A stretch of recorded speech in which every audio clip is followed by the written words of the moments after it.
मोर मते पदपदवी न मिलवार कारण होची जेहेतु मु पांड्यान को विचारधारा रे रही पारुनी आ मु पांड्यान हटाओ बीजेडी बंचाओ नारा भी देइतिली तो सेइति मते रखी नाहंती एवं मो छड़ा कटक रे विभिन्न दक्ष छात्र एवं युव नेता ना मध्य काटी दिया जाइछि। केवल कटक नुह कटक सहित मते काली टू ओडिशा जाकुरु फोन आसछि कि भुवनेश्वर टू नहीं कि ढेंकानाल विभिन्न जगार फोन कॉल आसछि कि भाई आमर भी कटा हो जाइछि सबू आम कहउचंती कोन पई इंटरजेन कटा गला कारण कोन स्पष्ट भाव में जना पड़ी आमे पांड्यान विचारधारा को विरोध करछु। आम नेता होचंती नवीन पट्टनायक नवीन बाबू जाए आमर आमे गोटे कथा सुनिया को पाउछु कि सोशल मीडिया चेक होची सोशल मीडिया तो आपड़ देखु जेबेठू आमर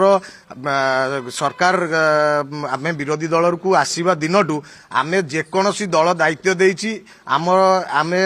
100% पूरा देकी करिछु पूरा दम देकी करिछु। आपण देखंतु 2024 निर्वाचन रे मध्य जेतेबेले गोटे बाहर कैंडिडेट को आनिकी दिया गला तथापि आमे प्रचार प्रसार करिकी 40,000 भोट तांको पई करिलु 10,000 भोट रु हारिलु। जदि सेटा कटक रु किए हितले निश्चय आमे जीति थांतु कटक 12 सीट निश्चय। आज्ञा मु वर्तमान कटक 12 कथा कहबी कटक 12 रे जो 7-8 कॉलेज अछि जो किए वर्तमान दायित्व नब आमे भी अपेक्षा करिकी रहिचु किए कहार किए सक्षम अछि आसिकी दायित्व नौ आमे भी देखिबु किए कैंडिडेट दउची आगामी दिन जतो निर्वाचन हबो किए कैंडिडेट दउची किए जितौची आमे भी देखिबु। वर्तमान आमे जा खबर पाउछु किछि ना एमतिया जाइछि जी माने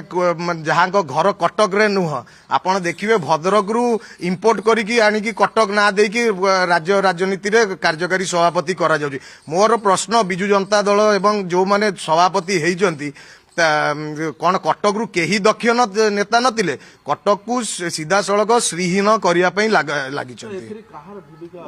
आगे एटा पूरा पूरा पांड्यान को प्रभाव रे ये कमिटीटा हेइछि आगे नाहांती कुआ होछि किंतु पछपटे सब अच्छा।